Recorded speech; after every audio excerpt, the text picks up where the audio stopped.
work over here. Thank you very much. Oh boy! Oh boy! Wow! Film theory! Doink, doink, doink, doink, shoot! Hello, Internet. Welcome to Film Theory. Hello Internet! Welcome to Film Theory! Hello! Let's get started. The show that's skeptical you'd ever get to infinity, let alone beyond. So, To infinity and beyond! I like it. Really looking forward to the upcoming Buzz Lightyear movie. That would be great. the teasers and trailers have been unleashed, and Toy Story 4 looks to be yet another family-friendly box office slam dunk of a sequel, surprising literally no one, least of all the big mouse himself. But here's the thing about Toy Story, friends. In this day and age of brand safety and child-friendly programming, where Disney is so squeaky clean and more than eager to sweep some of their more questionable decisions under the rug, I am here to tell you that Toy Story may just be the worst movie of the bunch. And obviously, I am no stranger to how dark Disney movies can get. Whether it's cannibalism aboard the good ship Axiom, the body count of Moana, or Dumbo's high-flying adventures, with an emphasis on high, hi. Like, as in, can fly high, right? Can fly.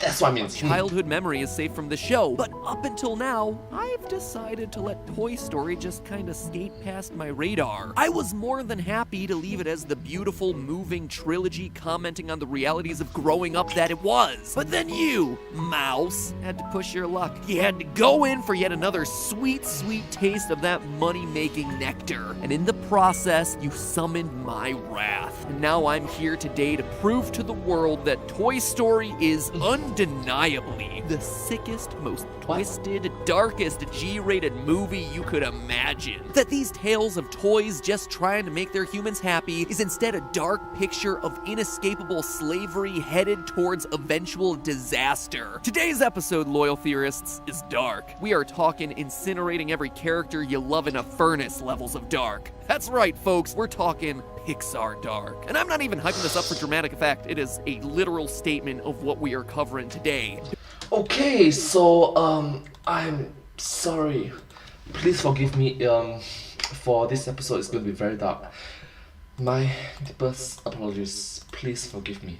I'm sorry. Don't believe me? Well, let's begin shattering some childhood, shall we? Just in case you've been locked in a toy chest since the mid-90s, here's a rundown of the aptly named Toy Story films, which, appropriately enough, tell the story of some toys. These toys seem normal enough Toy Story. Stories of toys.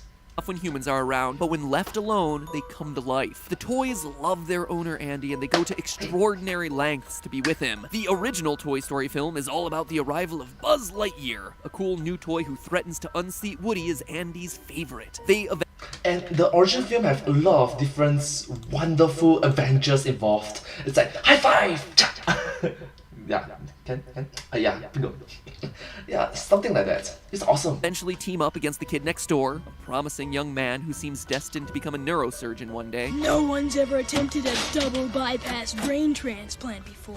And they scar him so severely that he goes on to become a garbage man instead of pursuing his medical dreams. Note the really? skull shirt there, people. That is Pixar shorthand for same person. In Toy Story 2, Woody learns that he's a collector's item and has to choose between that hashtag museum life and returning to his kid. In Toy Story 3, Woody has to choose between that hashtag daycare life and, you guessed it, returning to his kid. And in Toy Story 4's trailer, Woody faces his biggest choice yet. Will he choose that hashtag carnival life, or will he return to his kid so that Pixar can continue printing money with these sequels to infinity and beyond? I think we all know the answer to that one.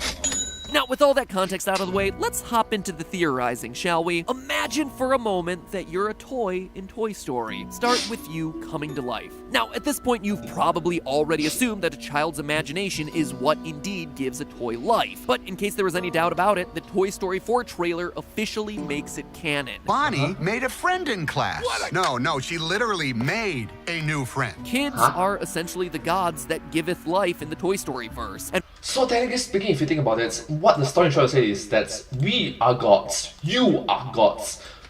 We are gods. In our imagination, technically speaking. from that moment on, you're told that your life has a singular purpose: to bring joy to the humans. And that's not an exaggeration, it is a rule of this universe, again represented by the Toy Story 4 trailer. Why am I alive? You are going to help create happy memories that will last for the rest of her life. Oh my god. So a child's imagination God. gives a toy life, which is cool and all, but the weird thing is, toys don't automatically know this when they're actually given life. You are a child's plaything! You are a sad, strange little man. But if you're a toy who's skeptical about this or doesn't believe it initially, don't worry. The concept is gonna get drilled into your head over and over until you finally decide to come around. Somewhere in that pat of stuffing is a toy who taught me that life's only worth living if you're being loved by a kid. And you see, that's where our problems begin. Not all toys aspire to be a child's plaything. Remember how Buzz went through a huge existential crisis when he found out that he wasn't a space ranger in Toy Story 1? But he was just one of the many hundreds, thousands, millions of toy, it's not dolls, action figures.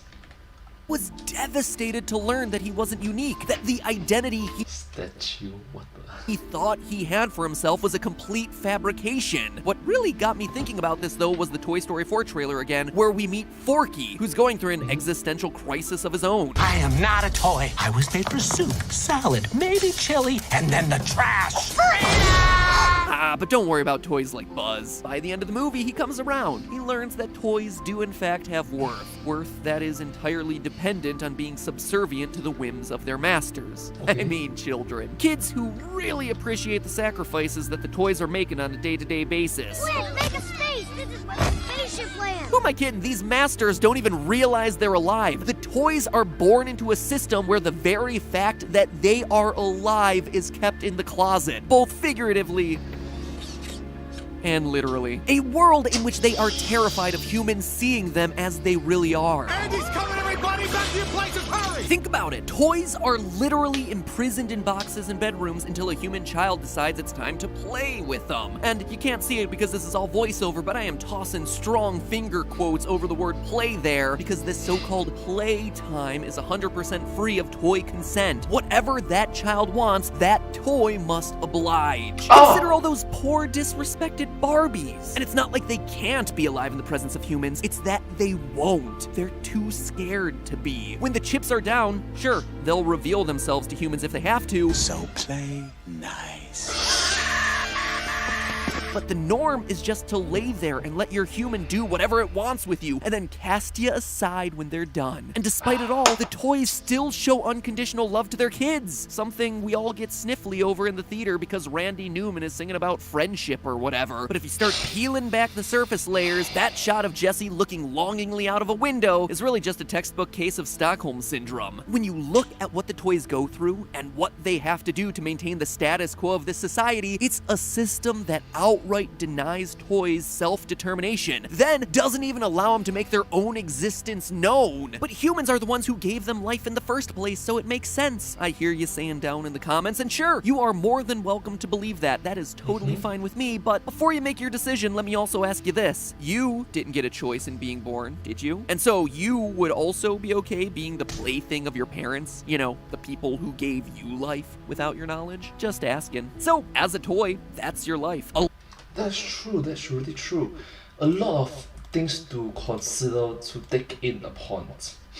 Like, what if your parents are bad at parenting, bad at adulting as well? That's very true. Lifetime spent in servitude to masters who control your every action and don't even know that you're alive. Then, as we see in Toy Story 3, they grow up and they abandon you. Yay! Happy G-rated kids movie. But we're still not done because we haven't taken this to its logical conclusions. Because for as awful as this systemic indentured servitude might seem, at least you have the sweet release of death to look forward to, right? Right? Maybe not. Because there are some pretty old toys running around in these movies. In Toy Story 2, we learned that Stinky Pete was manufactured back in the 50s, and he hasn't aged one bit since his Woody's Roundup days. Granted, he's done an exceptional job of keeping himself in mint condition, but the Toy Story 4 trailer features a slew of other vintage toys. They're not under glass, and they seem to be doing just fine too. Furthermore, toys don't have organs. So riddle me this, how are you gonna die of natural causes if there are no organs that can fail? Well, I got an answer for that. Maybe they are just fictional imaginations that the child came up with. Yeah. And furthermore, if there are no organs inside of a toy, no brain, no heart, is it even possible to kill a toy? No, but maybe you are thinking about it too much, my pet. Really, how do toys end their life in this series? Think about it. We know for a fact there is nothing in a toy's body or head that is vital to life. After all, there's a friggin' fishing pole with legs walking around in Sid's room. It seems to be doing just fine. And thanks to Sid again, we also know a toy's body part can still function even after being severed from the body itself. His toys have all been Frankensteined and swapped around like crazy, and they're all walking around still being toys. Really unhappy, miserable toys, but still, unfortunately for them, they are very much alive and still suffering at the hands of his torture. We also know that toy death isn't tied to the kids. While it seems perfectly logical that children, as the gods in this world who giveth life, would also taketh it away when they stop playing make-believe, that isn't the case at all. We've seen many toys throughout the series who remain alive long after their children have outgrown them and quit playing make-believe. It's also implied that even adult toy collectors who just buy toys and keep them in a box on a shelf can also instill life into the toy. Maybe stop calling them toys as in action figures. Maybe that can help? Hopefully. So throughout this entire franchise, we have yet to see a truly dead toy. But of course we've seen toys die, I hear you saying. There's the whole incinerator scene at the end of Toy Story 3. And first, we never actually see if a toy's life is truly taken away by that. But secondly, what if it is? Are you telling me that the only way that a toy can die is by burning to death or being completely destroyed? Think again back to Sid's room, where toys are ripped apart, army men are drowned and maimed in the backyard, and they're still just walking around. They need to be atomized, melted into nothing to bite the big one. Is that revelation supposed to make me feel better about this universe? But oh no, friends, I can take it one step further here. Not only is a death by fire or explosion or just complete annihilation the only way for a toy to bite the big one, more often than not, it's also gonna have to require them to make the choice themselves. Most toys are gonna have to choose to finish themselves off. I mean, think about it. If I throw my Woody away and it goes to the garbage dump, from there, he's still alive. He's either buried alive under the mounds of garbage that Wally's gonna collect in a few centuries, or else wandering around the wasteland alongside the fragments of all the other broken, abandoned toys. Unless they actively seek out an incinerator, they're just there, hanging out forever, yearning for a death that'll never come until they make the choice to sacrifice themselves to the fire. Sure, it's one of the most moving, tense, emotional scenes ever, watching our heroic toys escape the incinerator at the end of Toy Story 3, but the sad truth is that slow descent into the fire is what awaits most of the toys that we see throughout these movies. Oh wait, sorry, they have to go through the chopper first. So, there you have it, ladies and gentlemen. Think about that as you line up to go see Toy Story 4, which will undoubtedly be about Woody growing up and finding a new purpose in life, finding a life path that doesn't depend on making children happy. Maybe you are thinking too much about it. This movie wants to send a message to everyone that it's very important to grow up and mature, but not to lose sense of your inner self, your inner childhood, and to show love to everyone. Make the world a better place. Because he, just like Bo Peep and those creepy ventriloquist dolls, is just too old for children to love anymore. He's probably got asbestos in his stuffing or something like that. And what else is Woody gonna do? He's never gonna die, at least until the moment he chooses to, or randomly catches on fire. Disney, brand safe for all the kiddies. So that, my friends, is the dark truth of Toy Story. The one that they don't want you thinking about too much as they play that Randy Newman song for the umpteenth time. Show us the garbage dumps, Disney. I want the receipts. Reveal the truth to us. But then again, there is one other way this whole Toy Story could play out. If you look at the toys across the three movies, the Pixar universe could be headed into a state of war. A human versus toy total war. And if that's the case, well, it's not gonna be looking too good for the humans. But more on that in the next episode. In the meantime, remember what Woody always says. There's a razor in my boot. Wait, what? Huh? There's a razor in my boot. That's not what you say, Woody. Also, that sounds horrifically painful.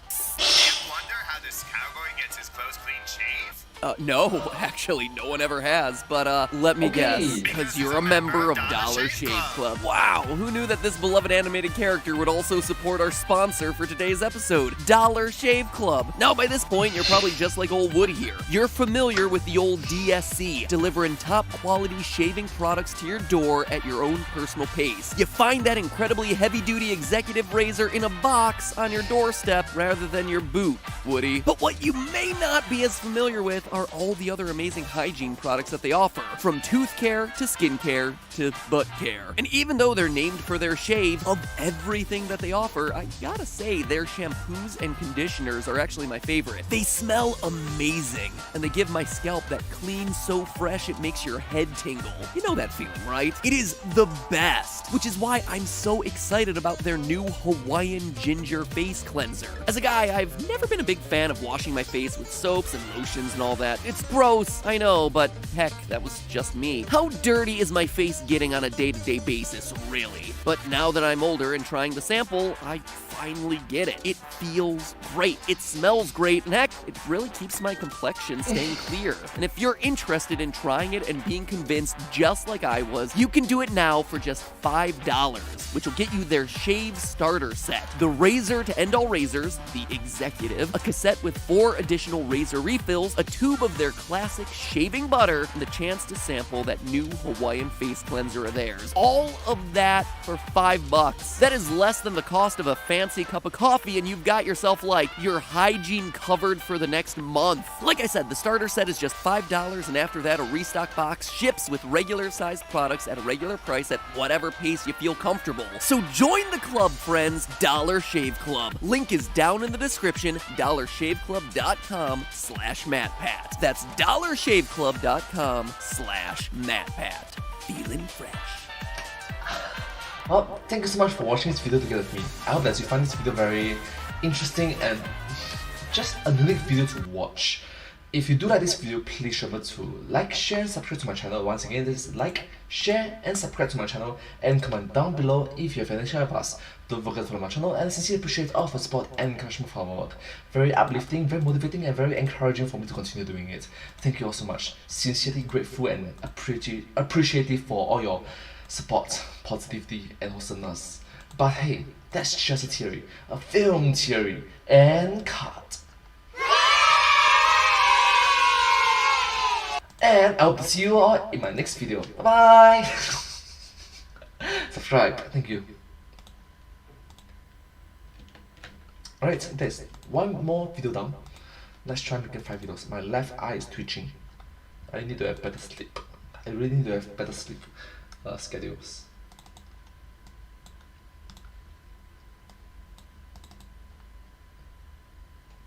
This is 14 minutes. 16 minutes and 16 minutes. Oh gosh. Hey, Pokemon HQ, let's take our most popular... Alright. Alright, hello everyone, it's me.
Hi, hello, Alice. Hi, I'm making a video about what is it? Today's Pikachu. Yes, correct. So the intro will be like, hello everyone, it's me, and today let's detect some Pikachu theories together. So it's Detective Pikachu. So I'm thinking of detect and detective. Sounds good. Thank you so much for dropping by to my live stream. How are you doing? Hope that you have a wonderful day. Right now it's 2:17 p.m. It's really hot outside. It's like 32 degrees outside. Super hot. 32 degrees. Whew. So yeah. I'm sweating right now. No, I'm not gonna lie. I'm just sweating right now. Thanks for dropping by to my live stream. How are you doing? I'm glad that you come over to my show because I normally have a lot of outtakes. Yeah. For my videos. Let's try. Let's start. Hope that you enjoyed this session. Let me start.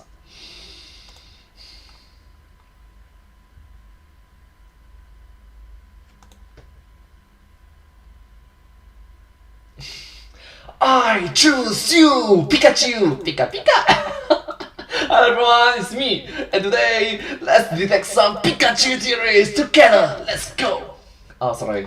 That was I messed up. One time.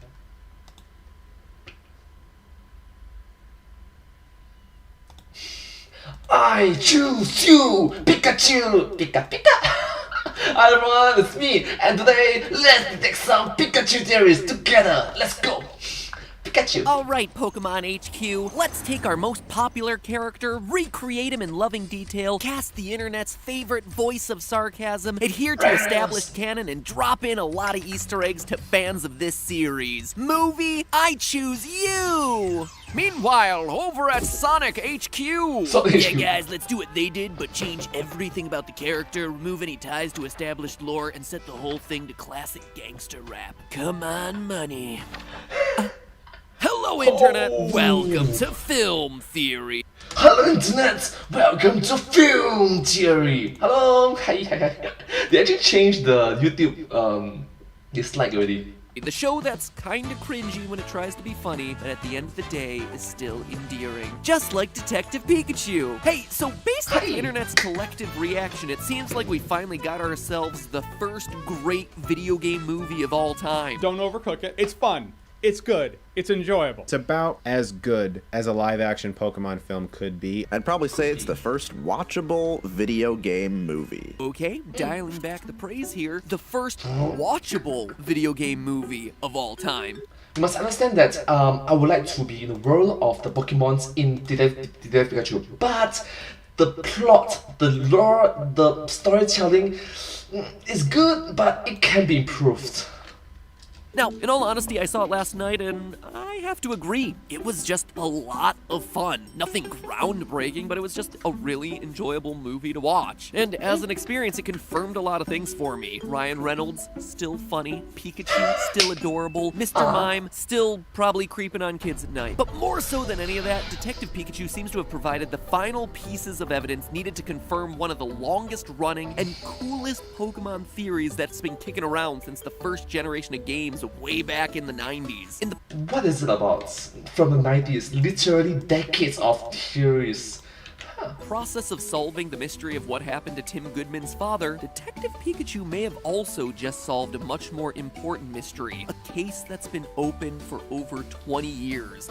Decades of mystery. Case whose solution has huge implications about the true nature of Pokemon. So pull out your magnifying glasses and put on that deerstalker cap, because we've got ourselves a case to solve. Our case begins with the video games. Who's that Pokemon? Way back in 1998, the year when everyone thought that they were king of the world and the height of mobile gaming was an 8-bit egg in your pocket named Tamagotchi. Little did we know then that we were in the middle of a revolution, the Pokemon Revolution. Generation 1, 150 cute little pocket monsters that would give rise to the highest earning media franchise of all time. Eat your heart out, Hello Kitty. 2 years earlier, in 1996, the world had been met with Pokemon's Red, Green, and Blue. But then came Pokemon Yellow in 1998, which contained one major change. Pikachu was now your starter Pokemon and just followed you around the overworld. That was pretty much it. Other minor changes were to make it feel closer to the hugely popular anime series at the time, like Gym Leader Giovanni using a Persian, or characters like Jesse and James replacing generic Team Rocket grunt appearances. But other than that, it was just the original games all over again. Or was it? You see, there was one other very subtle change made in Pokemon Yellow. In the course of your journey across the Kanto region, you visit a place called the Pokemon Mansion on Cinnabar Island, a massive building filled filled with rubble. Scattered throughout it are journal entries referencing the discovery of Mew in the journals of Guyana, and the subsequent creation of the ultra-powerful, ultra-violent Mewtwo. The wreckage around the mansion is the game's way of telling us that he was created here and later escaped. Something that later games, in particular the recent Let's Go Pikachu and Eevee series, makes a lot more explicit. You eventually find Mewtwo in the Cerulean Cave where he can finally be caught. But here's the important change. In Pokemon Yellow, a new wild Pokemon can be found roaming the halls of the mansion. Ditto, the transform Pokemon, a little blob of purple goo unique for its ability to shapeshift using DNA. As his Pokedex entry says, capable of copying an enemy's genetic code to instantly transform itself into a duplicate of the enemy's. Yes, and think about it, from what I remember, Ditto only move is using transform! Only move. Seems like it's just a minor shift in spawn locations, right? Maybe. It seemed to many to be more than just a coincidence that a genetically based Pokemon would appear in an area where Mewtwo was being created using genetic experimentation. Perhaps there was a way that Ditto was connected to both Mew and Mewtwo. Maybe. Just maybe, Dittos were the failed clones of Mew. The experiments that didn't make the cut, until science was finally able to create the perfect Mew clone in Mewtwo. Seems... So it's something like Mew versions 1.1, 1.2, 1.3, then become Mewtwo. Mewtwo.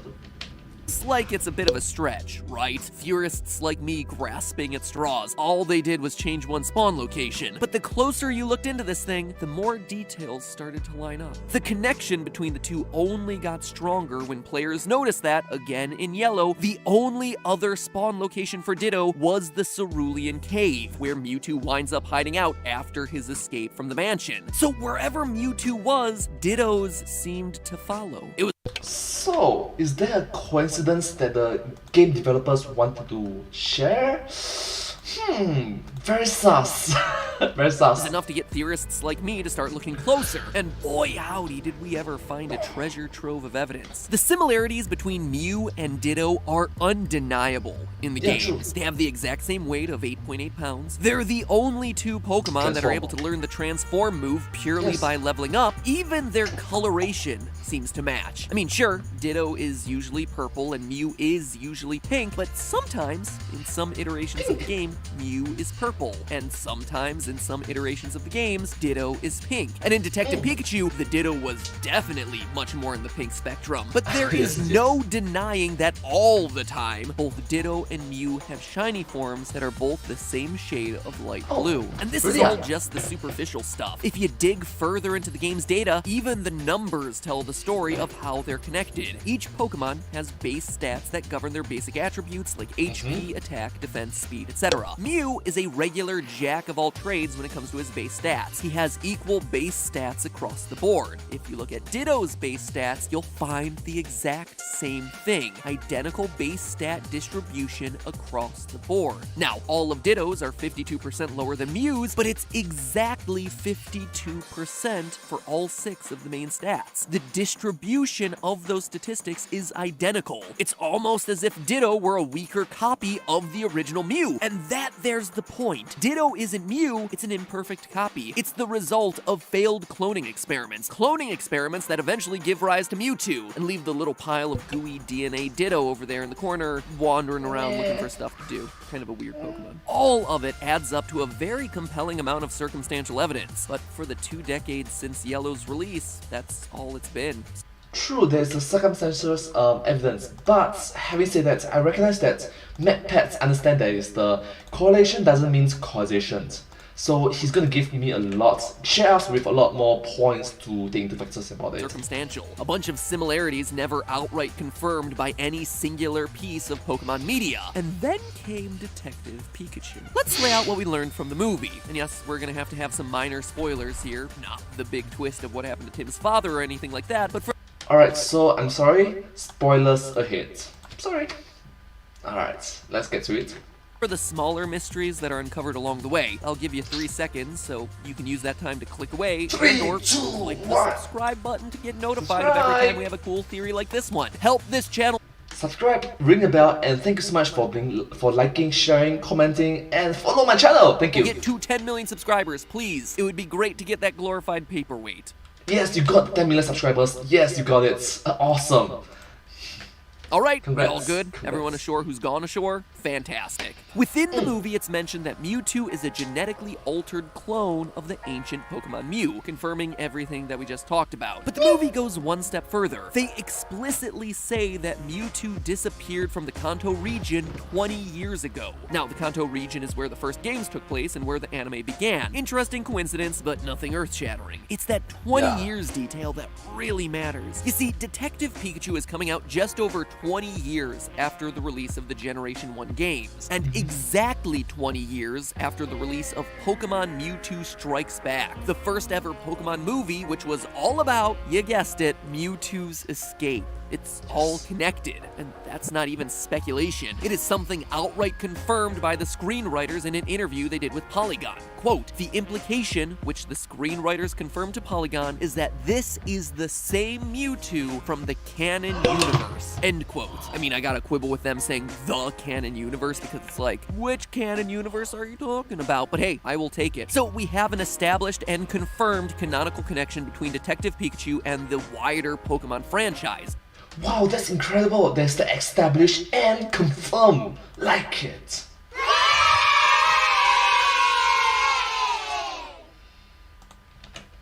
Cool. But the writers went on in another interview, this time with Screen Rant, to confirm that they were aware of the Ditto Mew theories when working on the project. Quote again, so we went into the history of Ditto. We looked at all of those things, and we kind of wanted to leave it up to the audience of people that are more familiar with the story. We didn't necessarily feel that we wanted to go too much into that, but all of those things are a factor, and I think the deep origin of Ditto is a provocative question that we wanted to hint at. Because of the interaction with Mewtwo's genetic material, it did seem like there was a sensible connection between Mewtwo and the Ditto. So we have writers who've been approved to work within the official canon who were also aware of the possible connection between Ditto and Mew. So now the question is, how does that actually translate to what we see on screen? Well, in the movie, we see Ditto playing a pivotal role. By the end of the film, it's revealed that Howard Clifford, the founder of Rhyme City, is our true villain. A man who's out to hijack Mewtwo's mind so he can gain the psychic Pokemon's powers for himself. In order to do this, he uses his partner Pokemon Ditto. But this isn't any ordinary Ditto. You see, Howard's Ditto has the ability to transform at will, and in the film's climax, we see him do exactly that. He transforms into a Machamp to beat up Tim, then transforming into a Cubone to give him a few knuckle taps to knock him off a building, and later transforming into a raging Charizard. Heck, his Ditto can even transform into humans, which is a whole other discussion for another day. Okay, humans, but the eyes is covered with eyewear sunglasses.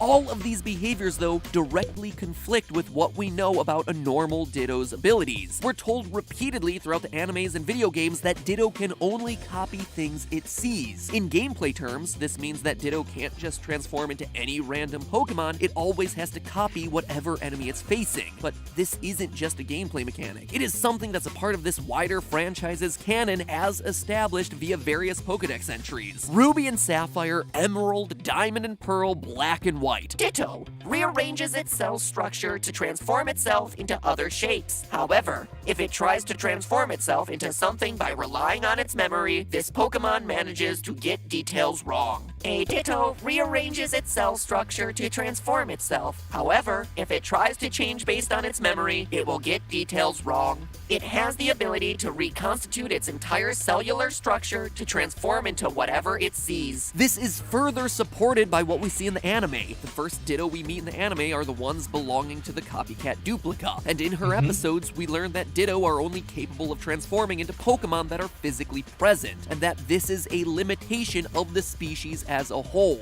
So think about it, if you want to have an Arceus, a Ditto version of an Arceus, firstly you must have seen an Arceus. The Ditto that you possess must have seen the Arceus in the first place. In the fictional world, of course, in the fictional world.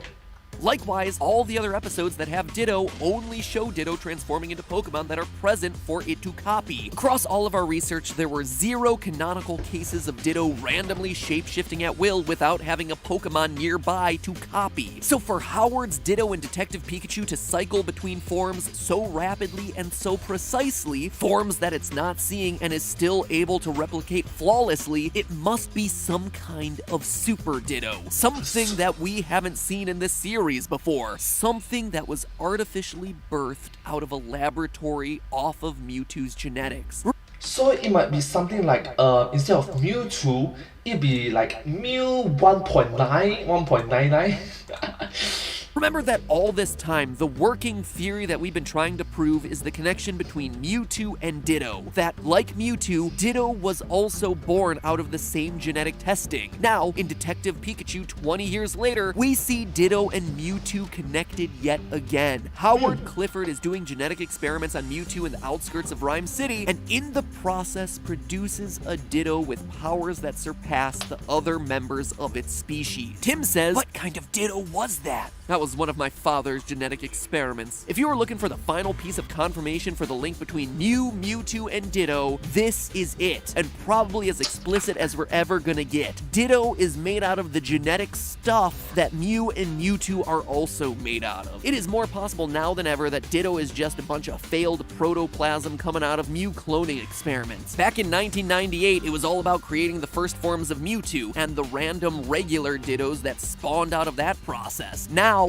20 years later, in 2019 with Detective Pikachu, it's elevating and exploiting Mewtwo's powers for the next level of Howard Clifford's evolution, and in the process, he's creating a stronger, more advanced form of Ditto. In the end, it took a film theory to confirm one of the most famous game theories of all time. Oh my god, it's just got super meta! Film theory and food theory together. How about the film theories, food theories, sorry, one more time, I messed up. Film theories and game theories together. How about having even more theories involved? Awesome, right? But hey, that's Ox says to catch all Pokemon. One Ditto is basically the same thing. just a theory. A multimedia cross-platform theory. And if you want to see more on Detective Pikachu, check out my film theory on why Detective Pikachu himself might actually be Ash's Pikachu. The movie doesn't outright deconfirm it, and heck, he really likes riding on Tim's shoulders the whole time. Or hop on over to my other channel, Game Theory, for some more Pokemon excitement. I have over 20 episodes theorizing everything from how geography affects evolution in the Pokemon series to dead Pokemon and what happened to them. Heck, this last weekend I actually did one exposing the true story behind one of the mysterious ghost girls that haunts the Pokemon games. In fact, I'm gonna link to the whole Pokemon playlist right here so you can just binge watch Pokemon theories to your heart's content. So now, if you'll excuse me, I gotta go catch them all. Catch all the other big release movies that hit in like a 1 month span. There's a lot to watch that I have to get through, so I need to run back to the theater now that this episode's done. Hopefully it produces some good theories. Gotta catch them all, Pokemon! Thank you so much for watching this video together with me. I hope that you find this video very cute, adorable, and quite interesting to watch. It's quite special, right?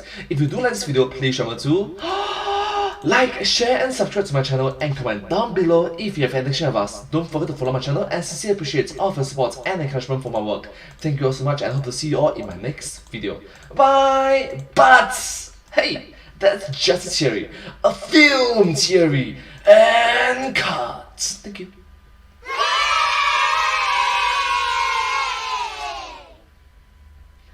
And I hope to see you all in my next video. Bye! Subscribe. Thank you so much. Subscribe!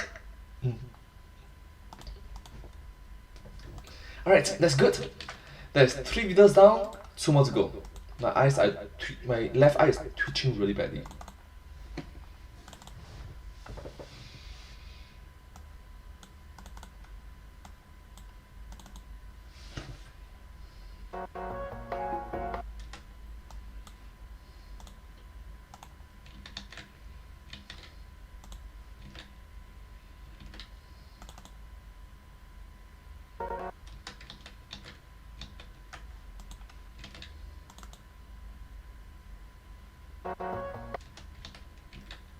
Bingo.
Hello everyone, it's me, and today let's uncover.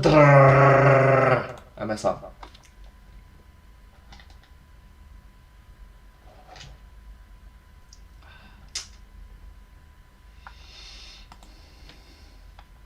One more time.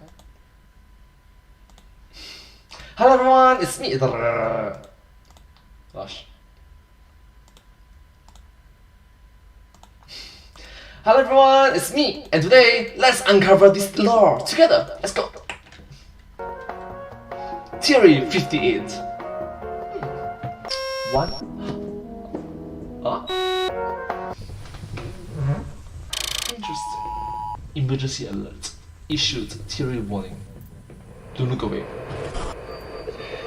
You can't see me. Safety in theories. Hello, Internet! Welcome to Film Theory. Hello Internet! Welcome to Film Theory! Hello! You are now on the fastest available route to enlightenment. Today we're getting right into the news. The local news, that is. More specifically, we're covering the scariest local news broadcast that you've ever seen. None other than the creepy internet darling, Local 58. Never heard of it? Okay. Well, I'm not surprised. It's a relatively underground series here on YouTube that was recommended to me over on Twitter. MattPatGT, by the way, if you want to follow and offer theory suggestions. And wow, I am so glad it was shown to me. This is the type of horror that really sticks with me. Disturbing psychological horror that just creeps under your skin and stays there. It's a series that reminds me a lot of Marble Hornets, if you're familiar with that one. Seeing a public service announcement outright tell people to do their patriotic duty by offing themselves, and then saying that that message will repeat until there are none left to read it. Even after watching it this many times, I still get goosebumps. The long story short here is that I'm excited to cover this series. One, because we all need a break from Disney's domination over the universe sometimes, and two, this entire series totals 20 minutes worth of video. Not 20 minutes an episode, 20 minutes total. And it's available for free right here, right now on YouTube. So there is no reason why, if you haven't seen it before, you shouldn't catch up with it right now real quick. So you know exactly what I'm talking about as I go through today's theory. In fact, I'm linking to it right here in the top right-hand corner of the screen. So go check it out, get creeped out, and then come right back, no detours. Otherwise, YouTube will punish me algorithmically. That's not even a joke, it's true. So please go watch it, but then come back. Okay, you ready? Well, too late. There are no faces. At first. Okay, so I'm sorry, it's gonna be very, very spooky. Sorry. Yeah. Glance, Local 58 appears to be a quirky little local access channel, the type you'd find in any small hometown around the US, until you very quickly veer off the tracks, both literally and figuratively, finding yourself trapped in a world of disturbed dash cams, really aggressive weather alerts, and self-help videos that seem more like a cult's brainwashing manual. And the best part is, it's just getting started. Local 58 looks like it'll have plenty more broadcasts coming to a station or YouTube channel near you, all to tell its horrific story of alien invasion. But what exactly that story is and where it's headed is what we're covering today. Don't touch that dial. We'll be right back after this message from our sponsors. Subscribe to Film Theory. In case you haven't seen... Interesting. Is there lore involved? ARG. In Local 58's full slate of episodes, even though I did link to it and told you that it's only 20 minutes long, but I get it. Sometimes you don't want to do that sort of thing. Sometimes you just want me to tell you everything you need to know for the theory. So here you go. Here's a real brief rundown of the 7 episodes they've released in the order that they were published, which doesn't appear to be the order in which the videos are set in, but we're gonna get to that. The first video is called You Are on the Fastest Available Route, and is simply some dash cam footage of someone driving through a storm at night. It is super normal until the GPS system starts telling the driver to go off on abandoned roads and turn off his headlights. Then, in 300 feet, turn off your headlights. We see a flash, whoever's behind the camera runs, and the camera is knocked to the ground Blair Witch style. It's followed by contingency, which appears to be a government announcement from the 1960s telling viewers that the United States has been defeated by a foreign country. In it, we see a series of instructions about how Americans should off themselves to preserve the dignity of the country, with the ominous phrase that this message will repeat until there are none left to read it. The video ends with the Local 58 station making a correction that the message was a hoax. service. But, it's a little late for that one. Let's, hope people weren't too quick on the trigger there, literally. Video 3, weather service. It starts as an ordinary local weather alert, which is already scary enough because of those really traumatic sirens. But this isn't any snow watch or flood warning that you're used to. This is about a meteorological event that makes it unsafe for people to go outside and look at the sky. There's a correction shortly after that, though, that tells viewers that the event is indeed safe for all to view and that the warning has been lifted, followed by instructions to go outside now. The video goes back and forth on whether we are or aren't safe before we end with a shot of the moon coming into frame and people screaming in the background.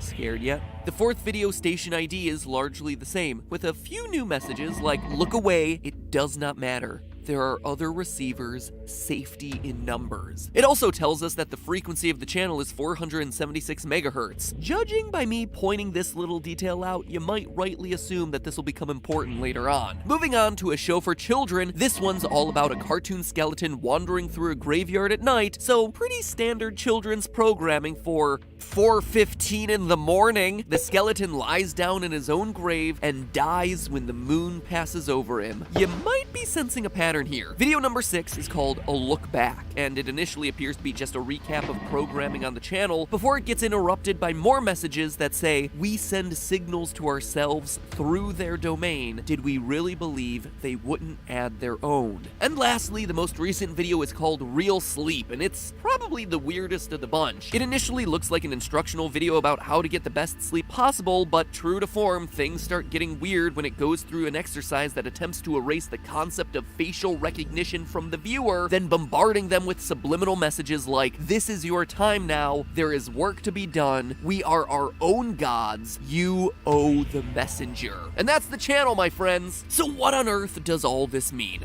If such a god is available, yeah, it's not necessarily a god for humanity, right?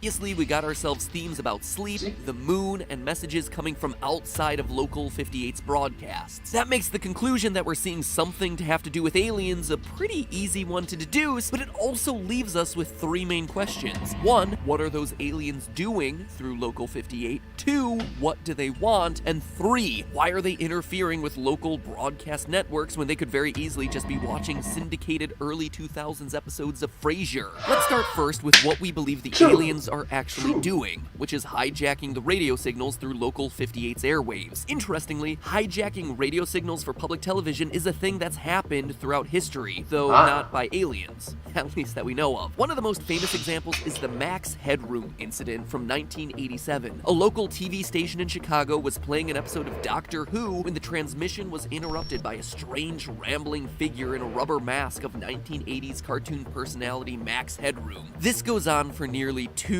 minutes, during which time he spouts advertising slogans, references Michael Jackson, and gets spanked by a fly swatter. While the Max Headroom incident wasn't the work of aliens, the FCC never did catch the culprit. And it's an example of how someone can hack into local TV signals even with low-tech equipment. Station ID indicates that the frequency of Local 58 is 476 megahertz, and interestingly enough, we have indeed detected unidentified radio signals from space of similar frequency. Radio telescopes in British Columbia have picked up numerous fast radio bursts, or FRBs, from Fast radio bursts, FRBs, as far as light years away, and at frequencies as low as 400 megahertz. Signals that scientists can't really explain the origins of. This kind of mysterious radio burst would lead us to believe that extraterrestrial invaders could use similar frequencies to intercept television broadcasts. And in the Local 58 universe, aliens are using those radio waves to send messages directly to us viewers, either subversively through programming like a cartoon for children, teaching kids to lay down and look at the moon like the cute cartoon skeleton, and sometimes in much more direct ways, like telling us to just look at the sky in weather service. This is all confirmed by that brief message in A Look Back. We send signals to ourselves through their domain. Seems to be talking about humans' use of antennas and satellites up in space. The they is presumably some kind of extraterrestrial. Their domain is space. And then the message continues, did we really believe they wouldn't add their own? Calling out that the signals are coming back to Earth having having been altered, tampered with by the aliens with their own agenda. In short, there are multiple voices coming at us through the Local 58 broadcast.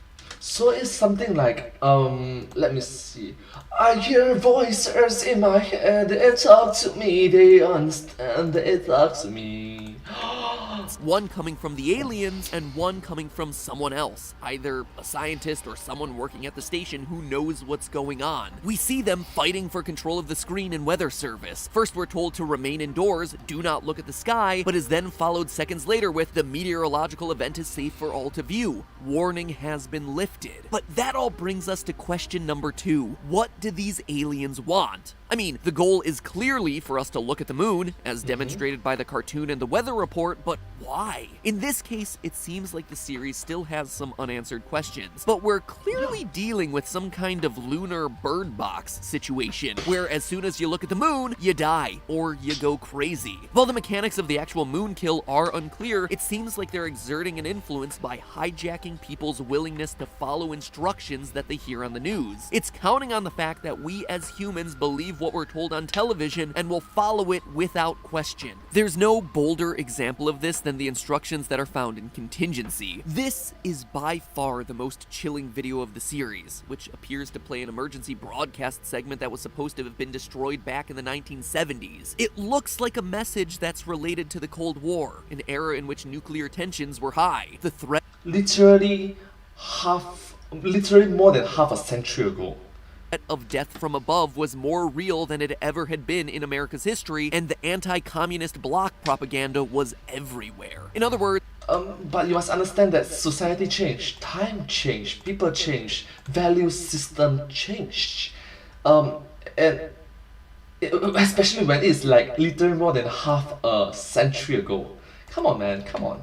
It was a time in which Americans were feeling pressured to be patriotic and to fear the dangers that were coming from outside their borders. Contingency looks like it was probably the first transmission that the aliens sent via Local 58, based both on the date by which the message is supposed to be destroyed and in the overall video quality. Now, what happened after that? Since not everybody immediately followed the instructions on the television to off themselves, the aliens then resorted to messaging that they would hope would get people to kill each other rather than themselves and their families. And that's where Real Sleep comes in. A video that we see is from 1983. While Real Sleep starts like a normal, or at least acceptably weird instructional video that seems like it wants to help people have restful sleep, the message is quickly corrupted by the odd inclusion of distorted faces and subliminal messages. Some of them seem like they're encouraging violence, as I mentioned before, whereas others sound like they're against the idea of sleep itself, including sleep is not civilized, the pure of mind do not slumber, and when we sleep, we die. So why exactly would the aliens care about people's ability to recognize faces or sleep quality? I mean, I'm up late writing these scripts a lot of times, but you don't see me running with open arms to my lunar overlords.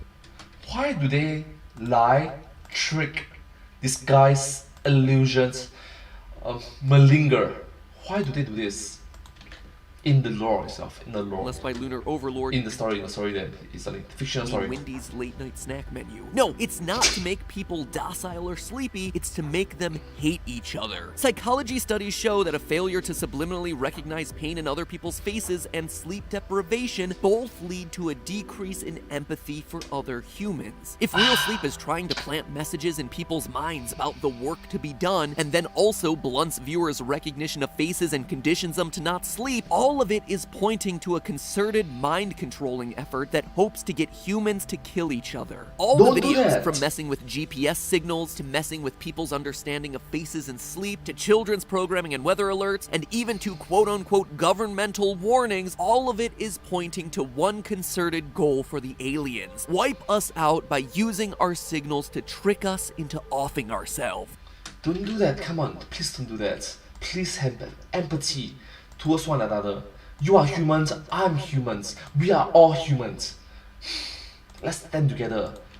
and make the world a better place. But why? I mean, yes, we're sending broadcasts through their domain, but that basically just amounts to a cosmic noise complaint. Why jump to kill us all off? Well, think about the initial timing of the alien transmissions. We can't pinpoint exactly when Contingency aired, but it's safe to assume that it was in or before 1970, since it says the message is not for use after 11/13/1970. We already talked about the fact that this was during the Cold War, but what I didn't specifically mention about that time period was that it was also the pinnacle of the space race. Like the Cold War, the space race was also a battle between the US and the USSR, but this time it was for cosmic supremacy, or at least lunar supremacy, and it featured the first ever moon landing by the Apollo 11 team in 1969. This is Earth's only, okay? You must remember that it's the Earth's only natural satellite. The moon. Lunar. Now, I'm clearly a theorist, but it seems like the face you make when you already proven someone wrong, but they keep talking and you act like you're interested. Local 58 may be playing off of some of the conspiracy theories that exist around this massive scientific achievement, specifically the theory that the Apollo 11 crew saw aliens when they were visiting the moon. As the theory goes, after the lunar module landed with Neil Armstrong and Buzz Aldrin inside, there were a few minutes of silence between them and Mission Control back in Houston. This is just a true fact of what happened that day. But some people claim that in the period of silence, you can hear a discussion between Aldrin and Armstrong on their private medical channels about extraterrestrial objects. As a result, they rush to complete their mission, planting research mirrors on the moon, and then quickly hightail it out of there. Whether these, in my opinion, highly unlikely conspiracy theories are true isn't the point here. The point is that the timing works out for this event, the moon landing, to be the basis for Local 58's aliens and their motivation to want to kill us. We've made contact and we've made them mad. And what's not up for debate is that Apollo 11 really did put mirrors on the surface of the moon as part of a way to track the moon's orbit using lasers back on Earth. And it just so happens that a few of the strange messages from Local 58's broadcasts do indeed mention mirrors. Weather Service explicitly warns people to avoid mirrors and later says he found me through the mirror. Moon alien conspirators also believe that the reason the space program ended as quickly as it did, and the reason that the Apollo 11 astronauts weren't more celebratory when they returned to Earth, was because they saw disturbing, disheartening things up in space and couldn't tell the public. But all these theories are just misinformation. Come on. Know for a fact that someone working at Local 58 knows what's really going on here and is trying to get the message out, but just can't, which would seem to line up with that. Regardless, it certainly seems that the space program is responsible for the animosity that these aliens have for life on Earth. Maybe the aliens want revenge for being disturbed. Maybe the movie First Man is true, and Neil Armstrong is just really kind of a bummer to hang out with. We just don't have enough of this story right now to know the truth. But we do have one last hint about where the story might go, and that's in the first published video, which also happens to be the most recent from a timeline perspective. You are on the fastest available route. If you look closely, for a brief moment, the video actually shows us one of the extraterrestrial creatures, and the person who encounters it doesn't seem to have survived. So after trying to make mankind destroy itself for decades, maybe the aliens have decided to take matters into their own hand. Oh, purple! I get it. Purple hands, purple aliens, like Thanos. Fine, I'll do it myself. I am inevitable. Something like that. We'll just have to wait for the next broadcast of Local 58 to be sure. But hey, that's just a theory. A film theory. And the truth is out there. A lot of ARG reference, I suppose. But anyways, thank you so much for watching this video together with me. It's a bit weird, it's a bit unique and special, this video. But anyways, if you do like this video, please remember to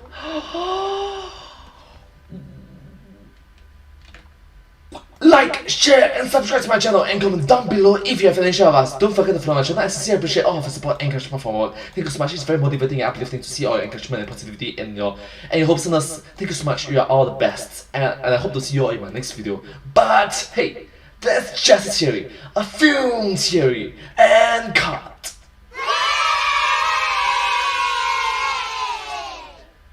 And and I hope to see you all in my next video. Bye bye! Subscribe! Thank you. Alright, there is one video down, one more to go.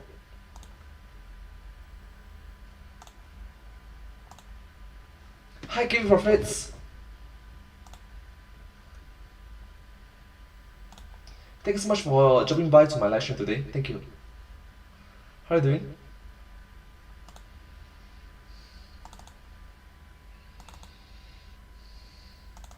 Oh, Toy Story Revelation. Revelation. 1, 2, 4.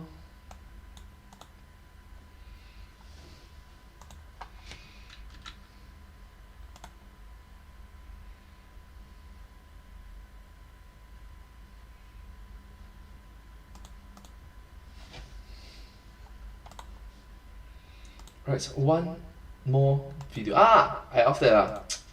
Gosh, what am I doing? I'm so silly. Come on, that's so foolish of me to do it.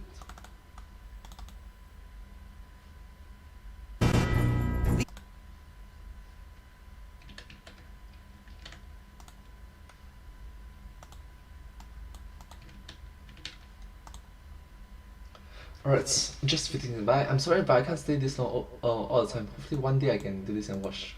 Sure. Thank you so much. Keep Profits for coming over to my action. And thank you, Elias. Thank you.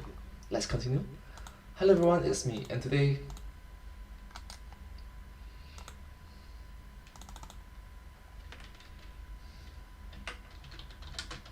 Toy Story. Sorry. Okay, maybe this will work.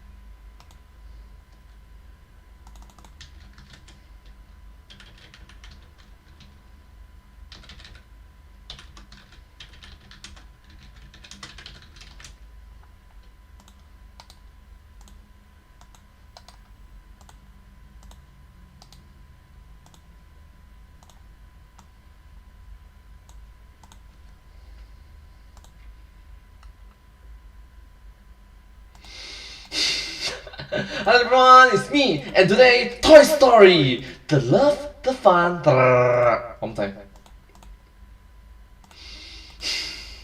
One more time.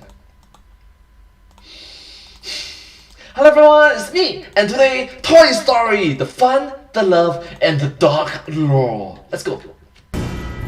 These masters don't even realize they're alive. The toys are born into a system where the very fact that they are alive is kept in the closet. Previously on Film Theory. Whatever that child wants, that toy must oblige. Is it even possible to kill a toy? There is one other way this whole toy story could play out. A human versus toy total war. Doink, doink, doink, doink. Film Theory. Hello, Internet. Welcome to Film Theory. Hello, Internet. Welcome to Film Theory. Hello. Let's start the video. Last time we discussed the horrific realities of being a toy in the Toy Story universe. You have one purpose in life, and God forbid you strive for anything else. And that one purpose requires you to be controlled by masters who don't even know you're alive. Your very existence is kept secret. And as a result, you have literally no say in all the awful things that are going to be done to you. It's thankless, it's humiliating, and there is no escape. Even if you wanted to die, you can't, unless of course you're willing to burn or explode yourself. It sucks. For as bright and fun as these movies are, it is undeniably the worst Pixar world to be trapped as a character in. But that might not be true for much longer. You see, there's a storm coming. If you go back and look across the 3 Toy Story movies, as well as the trailer for number 4, there's a disturbing trend that you can see happening on screen. War is on the horizon. A war between servant and master, toy and human. The toys are getting closer and closer to fighting back in a big way. Oh my gosh, if it's war, oh my gosh, it's gonna be hell. It's really gonna be hell. Oh no, I'm wrong. It's not gonna be hell, it's worse than hell. Hell punishes those who have committed horrible deeds. But war kills indiscriminately. I'm sorry. Yeah, kill the innocents. When they do, let's just say it's not gonna look too good for us humans. Don't believe me? Well, leave your childhoods at the door because you're about to get drafted into the great Toy Story war. Remember back in the first movie, when a toy getting knocked out of the bedroom window was the single worst thing that could possibly happen to a toy? Well, fast forward to the Toy Story 4 trailer and we now have toys leaping out of windows left and right. They're traveling cross-country to save each other and then wind up back with their human overlords. But the important thing to note here is that they're exerting what they want. Buzz, we've got to get Forky. Affirmative. Let's go! In the original Toy Story, our favorite characters were helpless. They were indoctrinated into this belief that they had no control over their own destinies, that they were helpless in the face of disasters. They couldn't cross out of Andy's room without his permission. But Buzz's disappearance in the first movie and the subsequent rescue mission gave them a taste of freedom. Oh, it's something like, you shall not pass, but... They saw outside of their bubble. They got a taste of the outside world, and it showed them that they had more control and power than they could have ever known. So much so that they could fight back against the very humans they were built to entertain. Something like, I am inevitable. So play nice. Think I'm over-exaggerating? Early on in the series, the toys sit around helplessly, waiting to be played with by their human masters. But as the films go on, not only did the toys realize that they can simply play with other toys and cut out the human middleman, but they can also start enacting schemes to get exactly what they want out of their human masters. Even going so far as to manipulate Andy with phone calls and post-it notes. Hello? Hello? Anyone there? I mean, that is next level manipulation. Seriously, just stop and look at where the toys are now. Long gone are the days when it literally took an army to spy on Andy. Oh, what do we have here? Oh! Wait! Turn that thing back on! Come in, Mother Bird. By the time Toy Story 3 rolls around, the toys can easily surveil Andy remotely. That's impossible. No, I really see him in his room. My other eye, the one I left behind. As we see the Potato Heads learning to use their unique powers as toys to good use. Good strategic use. And the Mr. and Mrs. here aren't the only ones doing this. In the first movie, the closest to flight Buzz ever got was accidentally falling with style. Now in the Toy Story 4 trailer, we see him able to launch himself and glide at will. And what's more, not only are they mastering their own abilities, they're also mastering human technology. In the original film, oh wow. It's like a level up every single arc development. Interesting. These dum-dums could barely manage to put batteries into a walkie-talkie. No, turn him around, He's putting him in back. You're putting him in backwards. Plus is positive, minus is negative. Oh, let me. But by Toy Story 3, they're more tech-savvy than your parents. Who's Velocitar 237? Oh, that's just a dinosaur toy down the street. That's nothing. Let me... Okay, let's keep it wholesome and family friendly. Thank you so much. Thank you. Just take care of that. Just a dinosaur. That clip is important because it shows not only that Andy's toys have mastered things like online communication and online gaming, but also that they're not the only toys doing it. That's just a dinosaur toy down the street. All the toys in the neighborhood, heck, all the toys in the world are getting smarter. And on the internet, you can stay anonymous very easily and very quickly. Getting savvier. So the toys are asserting themselves. They're learning. At That's not that big of a deal though, since for now, they're happy doing all that in service of us humans. The key Until when? words there though are for now. Remember, the toy existence is a brutal cycle. They're created out of a kid's love and imagination, which is beautiful. A child loves his toy, and a toy loves his child. But from that point forward, the toy's existence is a constant stream of mistreatment until they're eventually forgotten about and thrown away by the very person who brought them to life in the first place. It is thankless, and it is sad. You can only put up with those sorts of indignities for so long before you expect something better. Now, in Toy Story 4, you can start to see the seeds of revolt being sown. Forky doesn't want to be a toy. Bo Peep is actively pursuing an independent life and trying to convince Woody to do the same. They're both characters who recognize the failure of the system they exist in and are looking to break the wheel. I'm going to break the wheel. Maybe let's not use that clip anymore. Okay! I'm sorry there, girls. Sorry. Game of Thrones reference! Seriously, there is dissent rising up among the toys. And where there's dissent, there's the spark of war. Don't take it from me either. To understand something about the art of war, what causes it, and who wins, I turn to R.J. Rummel, the acclaimed political scientist who literally wrote the book on this stuff. Rummel identified 6 socio-political causes of international conflict war. And guess what? Toy Story solidly checks all 6 boxes. Wow. Point number 1, significant change in the balance of powers. Just so happens that we just talked about this one. Toys are figuring out how awesome they are, they're starting to take action, they're manipulating humans to do what they want, and technically speaking, they don't die. They are immortal, unless murdered, I guess. Whereas humans, I have lifespans, you have lifespans, we will die someday. I will definitely die someday. It's inevitable. But what the story is trying to say that the toys don't die. Mastering skills that give them incredible advantages over their puny human counterparts. Big old check in that box. Point number 2, opposing interests and capabilities. Let me ask you this, is there a disparity of interests between humans and toys? Let's think about that for a moment, shall we? Thought I told him to pick these up. Woody's armrest. There's so much fluff. At their best, human owners grow up and lose interest in toys. At their worst, they torture and mangle toys into tiny pieces. There is no way for toys to win in this scenario. Humans want to grow up, and it's in a toy's best interests if they don't. Check next. Point number 3, contact and salience. What's this mean? Well, it basically just means, are the two groups aware of one another? In this case, almost no humans know about the sentience of toys, despite almost every household having them. Meaning that toys, who are very aware of their humans, have already fully infiltrated every corner of human existence. Oh, it's something like self-mode. Super-sized self-mode. Level up. Something like that.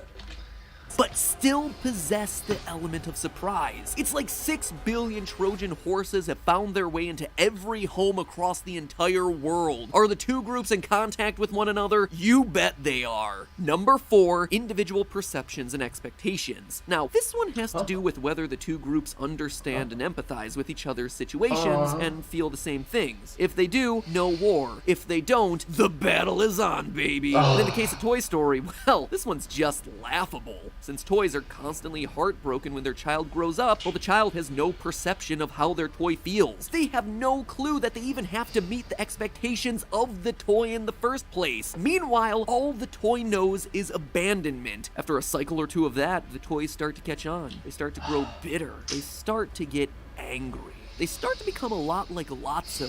Something changed that day inside Lotso. Something snapped.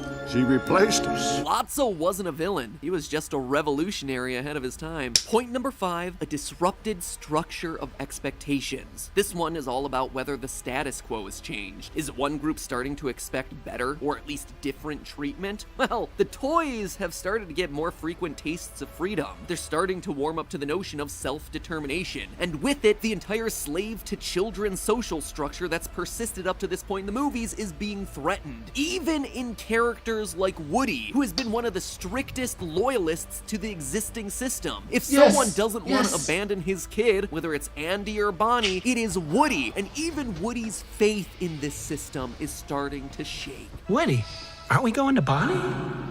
But at the end of the day, the checkbox that truly matters the most is the last one. Point number 6, will to conflict. Do the toys have it in them to actually do anything about their situation? Would they really attack the humans that they love so dearly? The answer is yeah. Toys already have a track record of will to conflict against humans who mistreat them. Not all toys, of course. I don't like confrontations! But some. When it seems like toys are getting abused and mistreated, like in the case of Sid, the toys show that they are willing to push back. And as we've seen, the toy population at large is waking up to this idea that they're being mistreated all the time. Not just physical mistreatment by crazed kids who Frankenstein baby heads onto spider legs, but emotional mistreatment from the supposedly good owners who grow up and abandon them. I'm not saying we're here just yet in Toy Story 4, but literally everything in the history of the world shows that the relationship between toys and humans is a powder keg.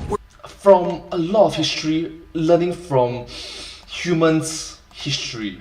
Unfortunately, a lot of human conflicts, a lot of human death. Where every risk factor exists and all socio-political signs point towards violent conflict. And that's the last area that we have to carry out to its logical conclusion here, friends. Because if toys are becoming assertive, if they're truly becoming masters of their own fate and encouraging other toys to do the same, it means that over time the balance of power is shifting from people playing with toys to toys playing with people. What we humans don't understand is how much trouble we'd be in if our toys truly revolted. Let's look at the evidence. For a start, toys are far smarter than humans. Who needs all that childhood development nonsense when you can be at full strength from the get-go, right? Buzz isn't even alive for 10 minutes before he's falling with style. And he's multilingual with a flip of a switch. ¿Quién anda ahí?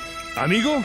O enemigo. Compare that to humans who need to be alive for at least a year before they so much as walk, and who need 600 to 750 classroom hours to learn Spanish as a second language. We can't overlook the simple just one button and I can speak multiple different languages. Truth that toys, as a population, have successfully kept the very fact they're alive under wraps generation after generation, owner after owner. It is the best kept secret ever. And all the toys, every last one, has been able to maintain that ruse forever. So toys are smarter. Big deal, but brains aren't everything, right? I mean, after all, humans are bigger and stronger than toys, for now, at least. There's one scene that I've always wanted to talk about here on Film Theory, and today is finally the day. The tortilla scene with Mr. Potato Head. In Toy Story 3, Mr. Potato Head puts his eyeballs into a plain, non-toy tortilla, and suddenly he has physical control over said tortilla. He becomes Mr. Tortilla Head. In that one moment, he's effectively turned an inanimate object into a sentient being. Instantaneously. Consider the ramifications of this one scene. If toys can control non-toy objects, well, they've essentially invented avatars. Stand-ins for themselves made of any object they can imagine, or stick an ear into, I guess. A tortilla ain't so threatening, but stick those eyes onto a tree and you suddenly have a literal whomping willow on your hands. Removable and swappable body parts give toys what almost amount to superpowers. For instance, oh my gosh, that's true. If there's an Iron Man action figure, that'd be very, very, very dangerous. Mrs. Potato Head's eye can literally transmit images back to the rest of her body from across town, meaning that any ear or eye left behind can serve as its own immortal surveillance equipment. And the potato heads with their tortillas and remote surveillance demonstrate something else that's even more threatening. If they can suddenly split their bodies into a small handful of different pieces and operate all of them independently, well then, why can't they split them up into 24 different pieces? Or 36, 1,000, 1 billion? Is the spark that gives a toy life inherent in every atom of its body? Would crushing or incinerating a toy do anything? Or would that just create an army of many, many, many millions of tiny mini toys? I brought it up last episode, but toys are already going to be a really hard enemy to kill. I also mentioned last time that maybe Pat, you are thinking about it too much. I guess it's just a fictional story to spread love, enjoyment, and care for all, isn't it? Positive, wholesome, family-friendly, just a great film in general. Sid's experiments prove that even a fishing pole with legs can be alive. But if that's the case, where is the end of it all? So what do you get when you take a society of sentient creatures all trying to grapple with their existence as the property of underdeveloped humans? You get the most dystopian society that you're gonna encounter in a movie this year, my comrades. The long and short of today's episode is this. Remember your toys. Go back and visit that overcrowded box of old stuffed animals, the oodles of Barbies crammed into your mother's attic. Do it for the memories. Do it to revisit a simpler time. Most importantly of all, do it to ingratiate yourself to the toy who will one day be choosing how to play with you. Let's hope that they remember to play nice. But hey, that's just a theory. A film theory. And while we're on the subject of protecting yourself from imminent threats around your home, let's talk about our sponsor for today's episode, NordVPN. Well, Nord won't be able to protect you from your old toys coming after you. It can prevent your phone, aka your grown-up toy, from coming after you instead. Nord is a regular sponsor of Film Theory, which means that they're awesome and what they do is awesome. And what they do is to protect all your internet-y devices like your phone, tablet, and computer from getting hacked online. Using a VPN protects every byte of data that comes into and leaves your computer, keeping all your email passwords, banking information, and that all-important HBO Go login information away from anyone who shouldn't have access to it, which is pretty much everyone but you yourself. Going to some shady websites or places where you don't want other people knowing that you're headed to? VPN's gonna make sure that that data stays private. And with the passage of laws like Article 13, a VPN like Nord is gonna be able to help you get around all those pesky content walls that are gonna be put up over the next couple years. Nord is fast, it has servers in 61 countries with 24/7 customer support and military-grade encryption that makes it one of the most trusted online security systems in the world. And right now, you can get that world-class protection at an amazing rate. 75% off a 3-year plan. All you have to do is go to nordvpn.com/filmtheory. And then, once you're checking out, you can use the code FILMTHEORY again and get yet another month completely free. That makes your subscription just $2.99 per month. So you can browse and shop online security across all of your devices and then have that extra penny left over to give a penny, take a penny at like the gas station. Anyway, that is nordvpn.com/filmtheory, or it's in the top line of the description. Do it now and let Nord protect the internet for you, because you've got like 1,000 killer toys in your attic that you gotta worry about instead. The internet should be the last thing on your mind. So go ahead, get going, and just be careful of any sentient sporks that might be roaming around your kitchen. Just saying. Thank you so much for watching this video. I'm sorry. Thank you so much for watching this video together with me. I hope that you find this video very unique. Yeah. If you do like this video, please remember to like, share, and subscribe to my channel, and comment down below if you have any share with us.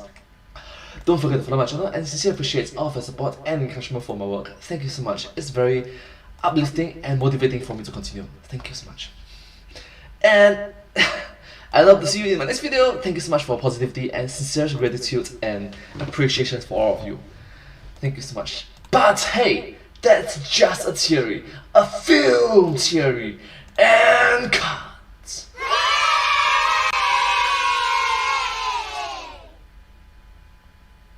And I hope to see you all in my next video. Bye! I hope to see you all in my next video. Subscribe! Okay, good. Thank you all so much. It's going to be the end of this live stream. Yeah, it's going to be a short live stream, but thank you all so much for watching the live stream today. I'm going to do an outro for my live stream myself, so let's do it. But hey, that's just a stream, a live stream. Thanks for watching. Thank you.